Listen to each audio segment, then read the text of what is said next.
What is data science? Revenge of the data structures from a developer point of view. Data structures. Big data comes from multiple forms, including structured and non-structured data, such as financial data, text files, multimedia files, and genetic mappings. Contrary to much of the traditional data analysis performed by organizations, most of the big data is unstructured and semi-structured in nature, which requires different techniques and tools to process and analyze. Distributed computing environments and massively parallel processing architectures that enable parallelized data ingest and analysis are the preferred approach to process such complex.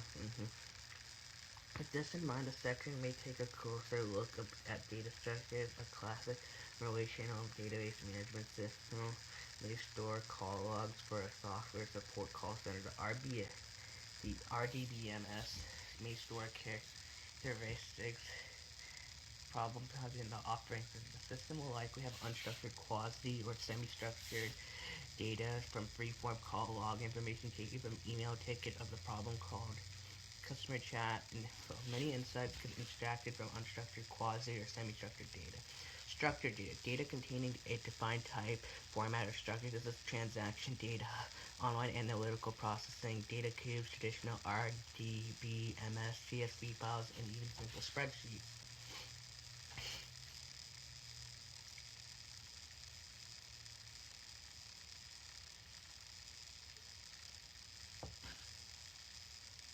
Semi-structured data. Textual data files with discernible pattern that enables parsing, such as extensible markup language. Data files are self-describing and defined by an XML schema.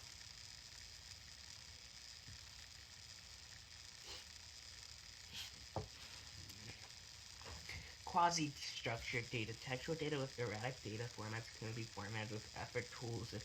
Quasi-structured data is a common phenomenon that bears closely to scrutiny.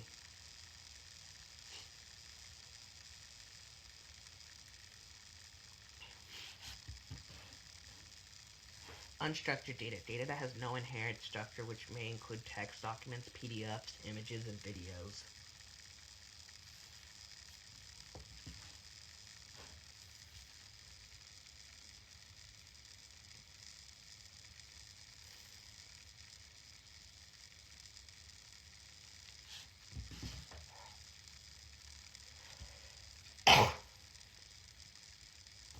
Supervised learning process, 2 steps. Learning/training. Learning a model using the training data, testing the model using unseen test data to assess the model accuracy. Accuracy is number of correct classifications divided by the total number of test cases.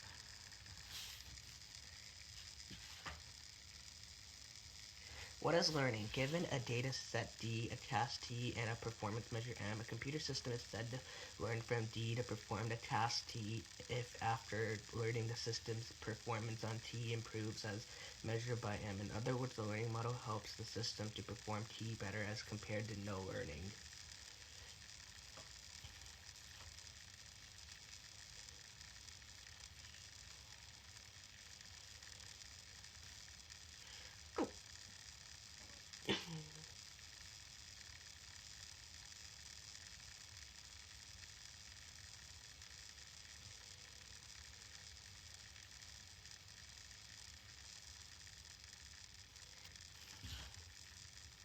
Topic and data. Supervised machine learning approaches where the learning algorithm is first trained with data labels and later the accuracy is evaluated on the training set without labels. Supervised learning requires data is labeled before it's used. Training the class. The process of label is highly expensive and time consuming. KNN, FVM, decision tree, random forest, and neural networks.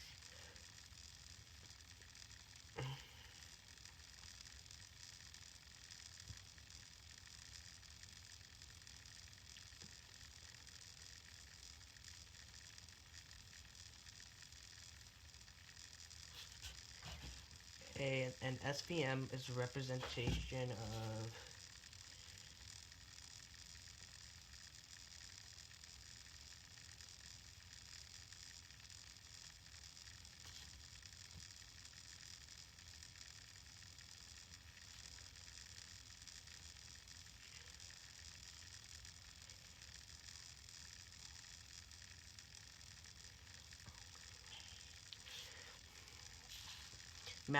Decision trees are flowchart-like structures that let you classify input data points and outputs and then give it. A random forest is a robot supposed to implement a large number of decision trees and then enable their outputs. Decision tree learning is one of the most widely used techniques. Its classification accuracy is competitive with other methods and it is very efficient. The classification model is a tree called a decision tree. C4 by Ross is perhaps the best known system. It can be downloaded from the web.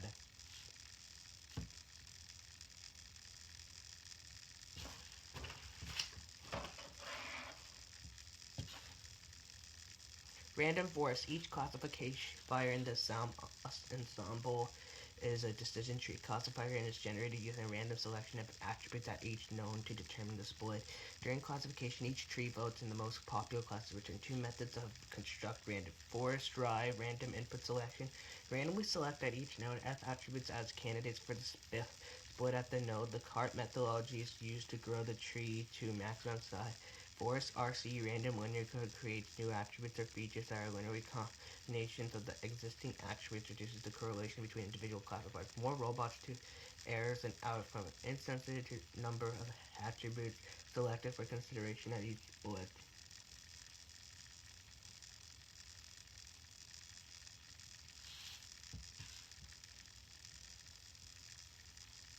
Quantitative data. The data can be described using numbers, basic mathematical procedures, including additions and possible on the set.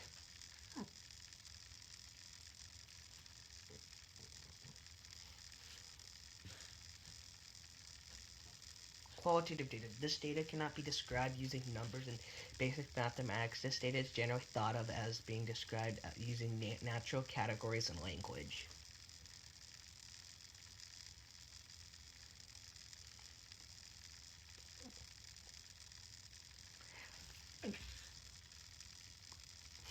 Discrete data describes data that is counted, can only take on certain values.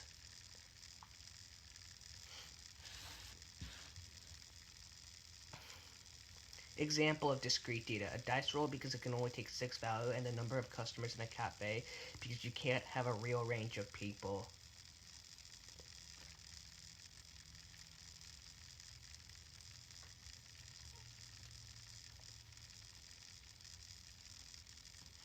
Continuous data. The data that is measured, it exists on an infinite range of values.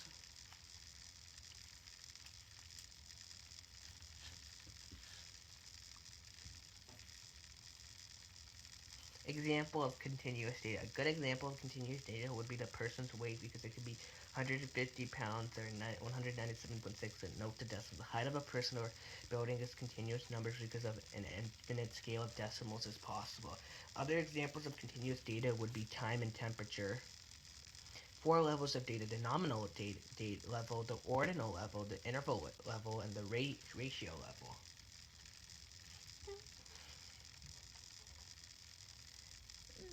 Trends in data lid. As we move down the list, we gain more structure, therefore more returns from our analysis. Each level comes with its own accepted practice in measuring the center of data. We usually think of the mean/average as being an acceptable form of center. However, this is only true for a specific type of data.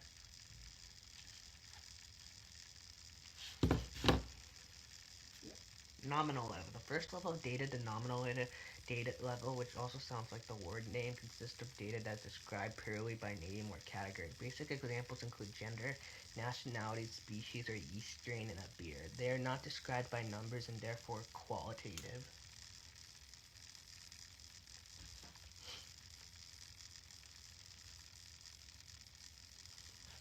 Mathematical operations allowed. We cannot perform mathematics on nominal level of data except the basic equality and set membership functions.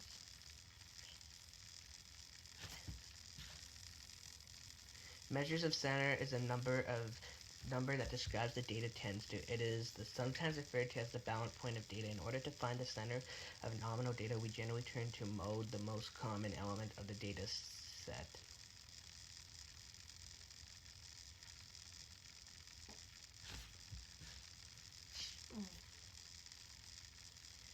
Data at the nominal level. Data at the nominal level is the most categorical in nature. Because we generally can use only words to describe the data, it can be lost in translation among countries or even be misspelled.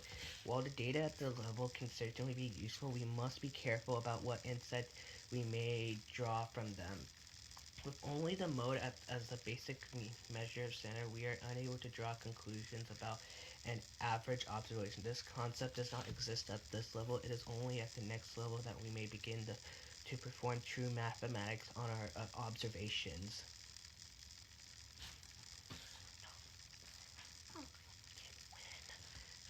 Ordinal level. The data in the ordinal level provides us with a rank order, which means place one observation before the other. However, it does not provide us with relative differences between observations, meaning that while we may order the observations from first to last, we cannot add or subtract them to get any real meaning.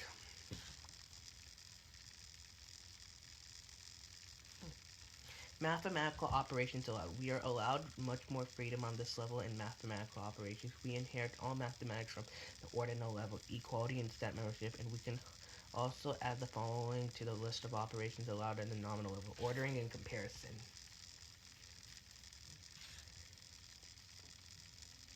Ordering refers to nature order provided to us by the data. However, this can be tricky to figure out. When speaking about the spectrum of visible light, we can refer to the name colors red, orange, yellow, green, blue, indigo, violet. Naturally, as we move from left to right, the light is gaining energy and other properties. We may refer to this as natural order. Measures of variation. It is one thing to talk about the center of data, but in data science, it is also very important to mention how spread out the data is. The measures that can describe this phenomenon can be called measures of variations. Also have likely heard of standard deviation before or now experience mild PTSD from your statistics class. The idea is extremely important, and I would like to address it briefly. A measure of variation, like the standard, is the number that attempts to describe how spread the data is, along with of a measure of center. A measure of variation can almost entirely describe a data set with only two numbers. Standard deviation. Arguably, standard deviation is one of the most common measures of variation of data at the interval level and beyond. The standard deviation can be thought as the average distance of a data point is at from the mean data. While this description is technically and mathematically incorrect, it is a good way to think about it.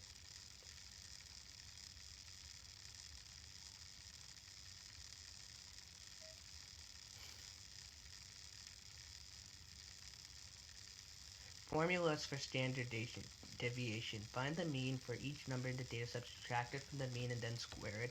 Find the average of each square difference. Take the square root of the number obtained in step 3. This is a standard deviation.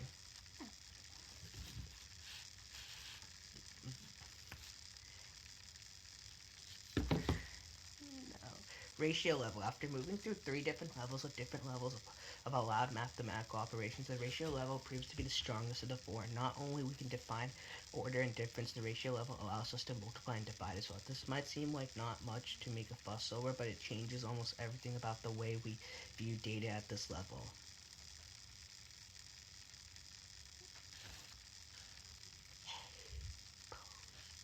Data in the eye of the beholder. It's impossible to impose a structure on data. For example, while I say that you technically cannot use a mean for 1 to 5 data at the ordinal scale, many statisticians would not have a problem using this number as a descriptor of the data set. The level at which you are interpreting data is a huge assumption that should be made at the beginning of any analysis. If you're looking at data that is generally thought of the ordinal, applying tools such as arithmetic mean and standard deviation, this is something that data scientists must be aware of. This is mainly because you cannot continue to hold these assumptions as valid in your analysis. You may encounter problems, for example, if you also assume divisibility at the ordinal level by mistake. You're imposing structure where your structure may not exist. Spreadsheets. In the introduction of spreadsheets enabled business users to create simple logic on data structures and rows and columns and to create their own businesses problems. Database administrators is not required to create spreadsheets. They could be set up to do many things quickly. And if of information technology IT groups. Spreadsheets are easy to share, and end users have control over the logic involved.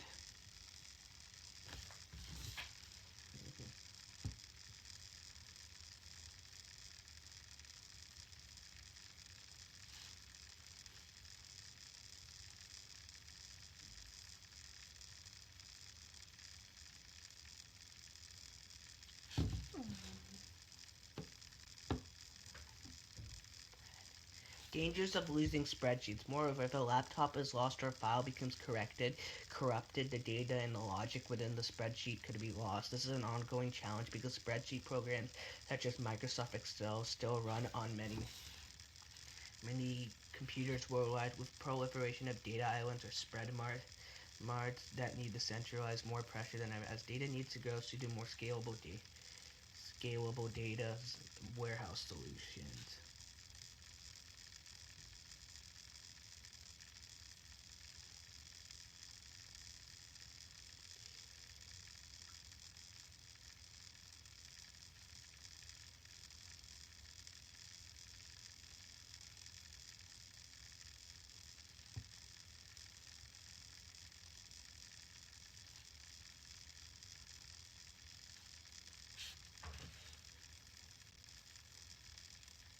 Data repositories, spreadsheets and data marts, data warehouses characteristics.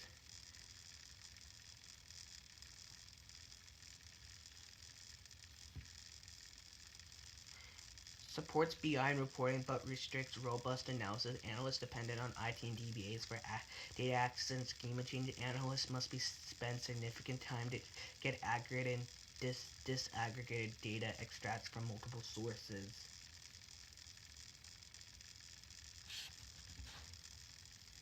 State of practice and analytics. Current business problems provide many opportunities for organizations to become more analytical and data-driven.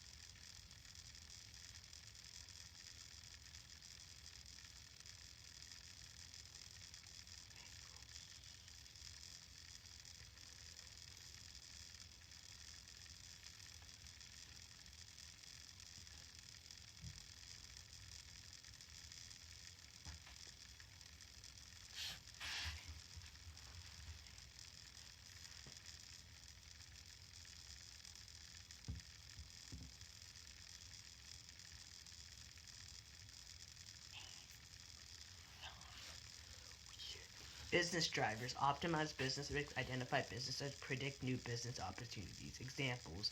Sales, prices, profitability, and efficiency. Customer churn, fraud, upsell, best new custom products.